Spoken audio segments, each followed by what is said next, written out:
Kuki news ve jose na bon chawin lem nei vin tuni 26 August 2025 ahitai tuni jong igam sunguwa thil sole inam sunguwa thil hung ho aban banin update in bol kit dewa hi ama sapenin BIREN audio athu seina tep analik thu chungchang chu tuni a chu kot na hichi chungchang thu sei khom na ananei vi ti hi mu a hi in hichi chungchang a hi mi tampin inanga lel pen a hi in chule hichi BIREN sing thu seina a ko na hi gal ahung ki pat dan la aman ahin bul pat dan ho tampi ahin saido a hi in hizi a chu hichi hi ki chi hen lang hile Kuki cha te a dinga jong pancha na khat hung hi thei ding hi ti hi Kuki mi pi te kinep pi na khat jong a hi in hi chi chung chang ho jong I chan ge ya a sei la oham tuni a chu I chan ge ya Supreme Court in thutan na aneyam ti ho jong hi in veo hitin chule KZC in PUCL ho thu sei another sort ni ti ho jong hi mo ahin zan hi video a jong chu in sei ta win hi chi PUCL ho report bol je a hi sana jaw ba hi nasata in a hi na hi hung ke phong do ding dana he phat nin mei kong bangin ana kong leu jing ti a jong chu in a sayo a hi in hi chi chung chang ho he thim na divin neu khat a bailam thei pe na hin hil chen go hitin ana ngai la so keo hitin thil ho hi ahung ki pat dan a hi lawai le I ti hung do ham ti ho hi I het lo ting la hin I chan ham khat na thu sei khil na ho jong hi kinei nom a hi ni za chu thu I het ting le abul abal hoi ta I het na thu I sei jong le nom a hi ti pa hi het thiam na diwa e hon jong thu I sei ting le email ma ho ma sanga kinil na hi ta ta hi lawai le email ma hi lo third party in thu do na hin nei ting jong le thu hi adi bang ta sei do pa hi itup zo dewa hi ti hi kaga sei do nomin ama sa pena hi BIREN sing audio leak na chungchanga tuni a chu Supreme Court in thutan na ananei ti jong hi mo a hi in hi chi chungchanga hi tuni a chu Supreme Court na hi athu hi anaki polut kit na nasata a Supreme Court na hi chi chungchang thu ho hi anaki sai a hi in a hi le phat ma sa a chu Supreme Court in hi chiwa FSL kiti ho loi hi anangan seo a hi in ahin la phat tampi hi ama ho hin ala over ahi wa nga chu thu hi ahi na bang ta saido thailo wa hi chi chu ke hon ka confirm thei po vi ti lang zo ai an sai ki tawin alang khana ga sai dinga chu phat sot pi hi ta ahung sunga hi BIREN le achanu hin nasata a hi che ho chunga hi sum asel ha o hi dem ti pa hi gin mon alien ta a hi in hi chi hi I macha approve akimo lo za chu ngo nawang akinei zo akinei thei po in hi zong le ko na chu het so ke wa hin thil iza kai chu I sei ting le evidence ti hi jeng a hin ti chu approve hin pin hi chi chu ipi apot chet na neyam a hi lo la hi chi chu evidence I to bang na neyam hi chi chu nin pin hi chi chu hin vet sign ti hi code din na khat a hi in hi za chu tu chunga BIREN chanun keijong hi chi ti man he ngwen ti ho chan ge ana sei ho bang chu iga vet na hi le tu chunga hi achanu a hi in apa a hi in nasata hi chi audio leak na chungchanga hi kihin so theina dinga he panna sata in ala ti ho jong hi het theya mu thei hi la hi hung do a hin chaba hi ga velo han Supreme Court en tuni a hi chi tep chungchang a sei na wa hi chi CFSL hon Center Forensic Science Laboratory hon approved thailo phat na wa chu tuni a chu Supreme Court hin ahitai hi le hi chi audio leak pen hi NFSU hi pelut taven ti hi thupi na thutan na an nei ki tai ti hi mu hi in da le jengin aji chu masanga patna hi chi hi recommend anabolwa F CFSL ho hi anapi do wa ama hon jong hi ta chu approve thei chan hi unapprove a hi win ahin la tu a hi alang khana sumtam pi ahung ki le hla pha na chu ama hon jong CM khat chunga hi chi to bang thu ga anga tan hla jing ding a hi lawai le mo ga chan sa ding hi ki song lel a hi lawa hi le angam lo hin tin hi za a chu hi chiwa hi ke hon ka proof thei po ve ti a chu Supreme Court na ana sei do pha no wa Supreme Court na hi Justice Sanjay Kumar le Satish Chandra Sharma ki ti pa hin NFSU ho hi ngan si na ana nei ki novin amani instructed dan dung zuya amani instruction dung zuya chu ama ho khut na hi pi lu dingin hi chi audio tape chu seal hoi ta bolding aban le November nisim ko teng le hin ahin pi lu diu hi chi ni ma le hin athu hi kisei ki dingai ti a hi anatip chon ki ta ve ti pa hi mo a hi in chule ko hul langa represented advocate senior advocate prasan ama jong hin nasata pan anala in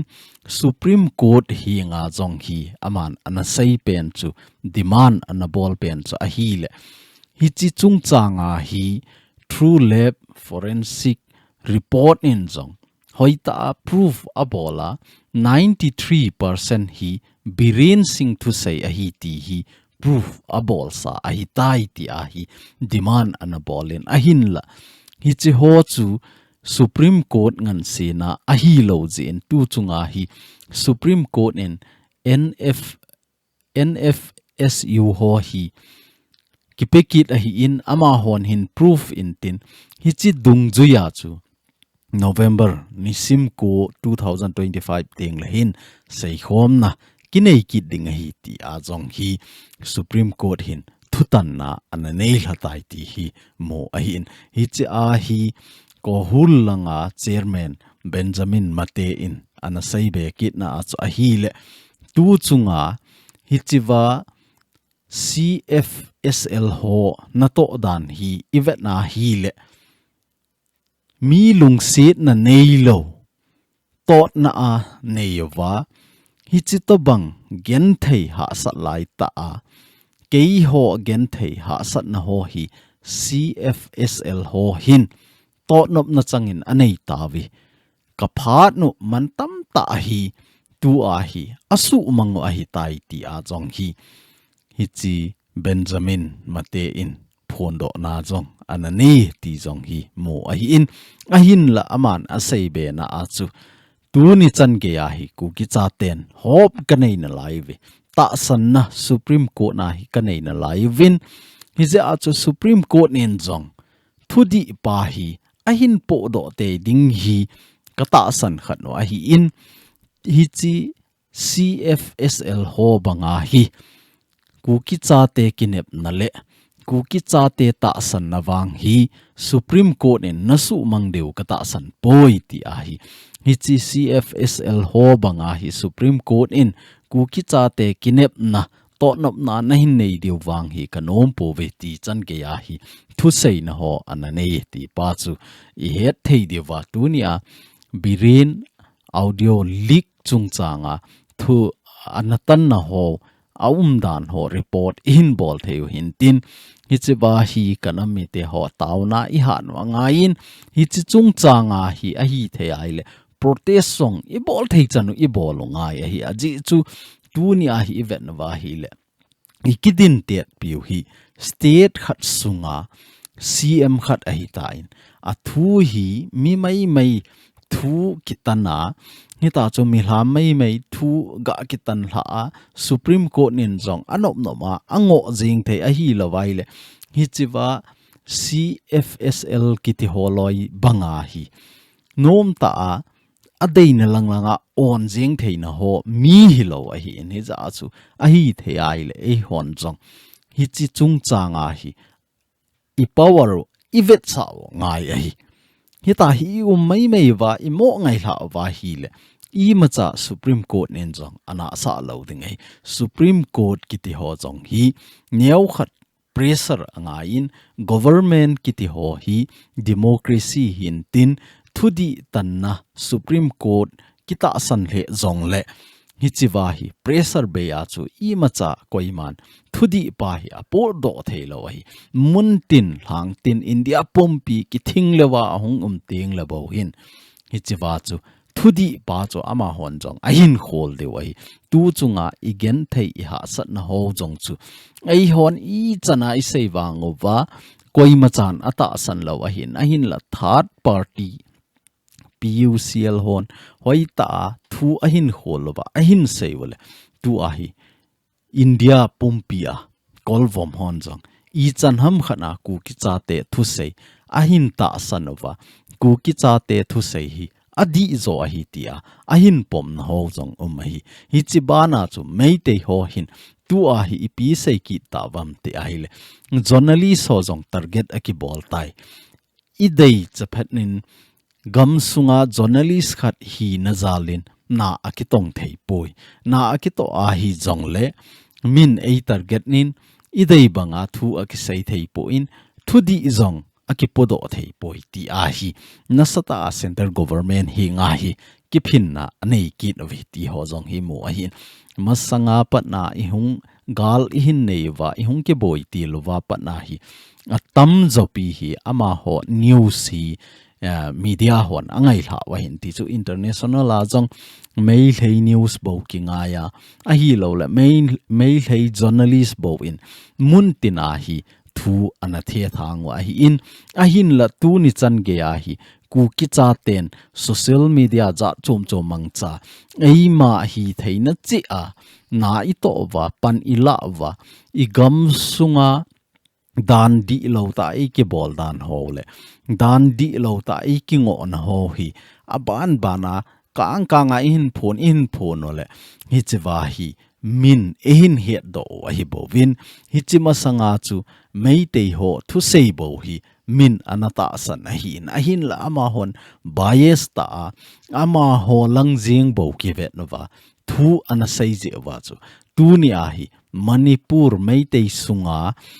journalist ho jong he koiman ata san zo lo phana hi chi to bang thu so ho hi a hin bol wa hi ti jong hi mo hi ki nin chule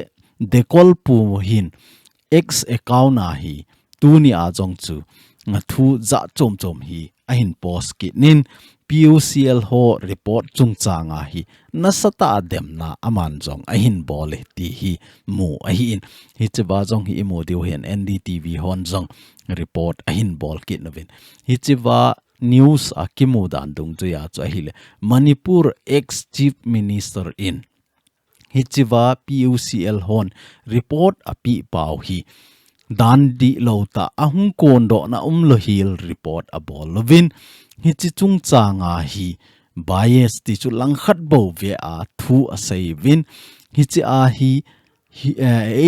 HRIF ho hi ta sanna kapizo ti a jong hi ama hin HRIF ho hi pa cha na anabole ti a hin HRIF kiti ho hi Human Right International Federation kiti a hi ven hi chi kimin vo ho hi hoi ta I vet na hi le x langa jong hi meite hon aphat singa akova meite ho lang bo ngai thami khat a hi kit nen hi ta chu ama ho mangcha tu chunga e hon PUCL ho hi iko naw jong lo a hi lawai le ke ho pan pi na in hi tin report bolin ti a jong I macha ki sei lo in third party a hung ti zep mova ama hon Manipur gam sung boy na hi iti dana ku ki cha te minority hi a mi hlom zo hi za a hi wanga tu ni a majority hon atam zo hon hi chi to banga hingo na bol theu ham hi lo la mi hlom chakhat chun iti atam zo ho hi chi lom lo ma hi a yang bol theu ham ti hi hol na ahin bol waile thudi ahin mu phat na wa chu le khabu khat anasi mo wa report hoita pes jathum wal jena hi report anaji wa hi chi aji na wa chu hi chi ahin hol na wa amu do chu a hi le mite ho thep mo na jing hi amu wa aban le a journalist ho in jong thu a phone ho hi adi longen a phone do na ho hi tampi anaji do wa biren sing le sana jaw ba in amani private thing noi akisemova arambai tengol ho asemova hichi hon pan ala jewa tu chunga manipur boy na hi umai ti hi ama ho target pe na hi in chule manipur boy na meiteile kuki ki boy na hi koiman sum api a ki boy sa jong a hi po in koiman pressure a bola na hunama akina sa jong a hi po in hichi hi birin single sana jaw ba in plan hoita masanga pana ahin bolwa rambai tengol ho mangcha ahin patno hi ti chu aseu le tu a hi na sata sana jaw ba le hi chi birin sing hin angai ma je wa chu aza za hi tu a hi ahin bolwa hi chi HRIF kiti holo hi ahin to sot ki no hi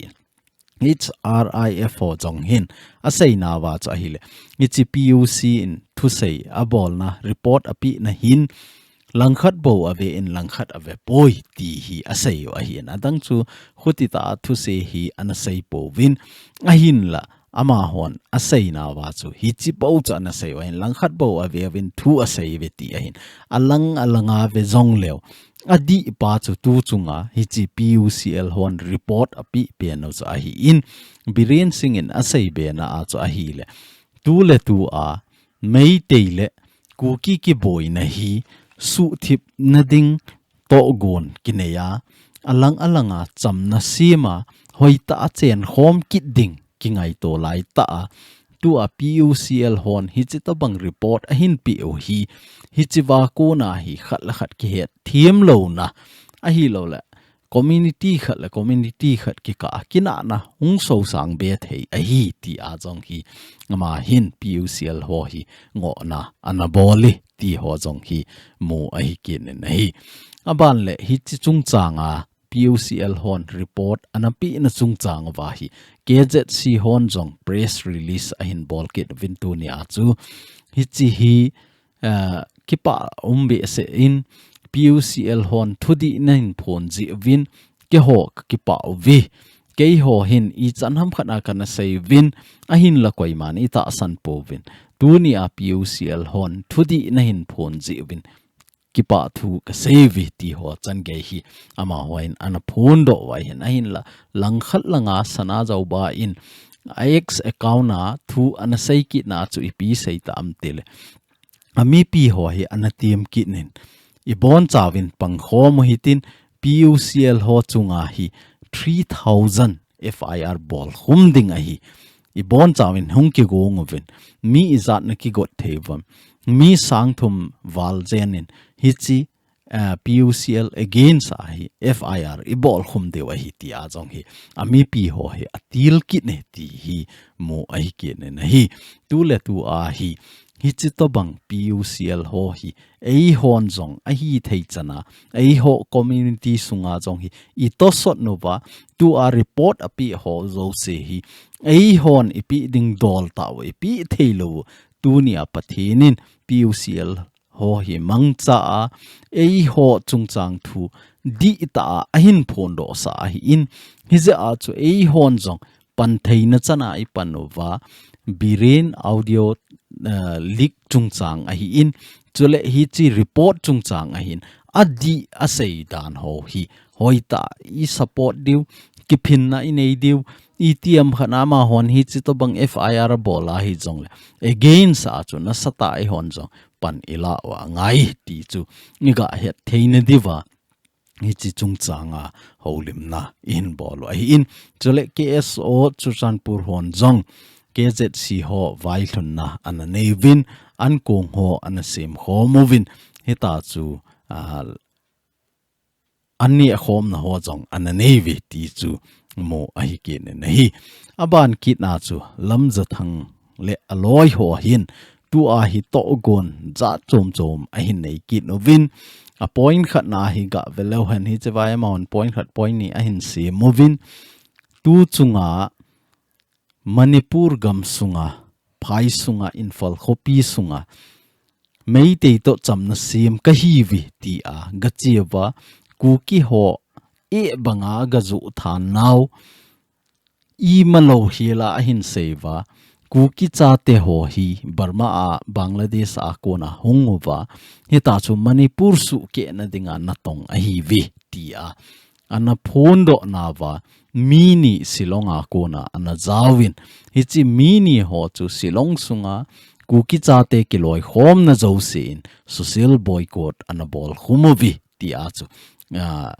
press release ho jong in vet sa wa hi in hi chi chung changa hi tu a hi ama ho hin pan ahin lakit novin media release ahin bol kit novin hi chi media release a bol na wa chu ipi bol ta bam ti a hi le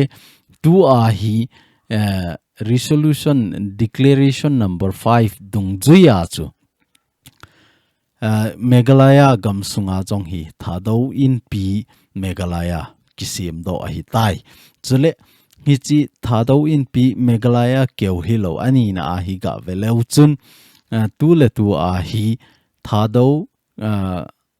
Christian Church Silong ti jong hi ki phut do ahitai ti a jong hi phon do na ahin bolovi ti ho chan ge hi mu ahi in a member ho jong hi vet nai le mi thum mi li ho bo ahi in is a cho ahi thei ai le kanam mi te ho ikito na diule ikilung si thei na diu akoi chu hi jong le han pathin ho hi win hi chiwa hi inam sung khat la khat iso pi I u inaw hi ta ki bol na a hi na ito lo de wa hi azi chu phat ma sa pa na ki sei a hi in hi chi chung changa jong hi gi na zat hin bol kit novin agi ding ten gi kit lova agi loading ten gi na ho zat hin bol lova hi ta hi inam sungwa email ma ho to ki thu a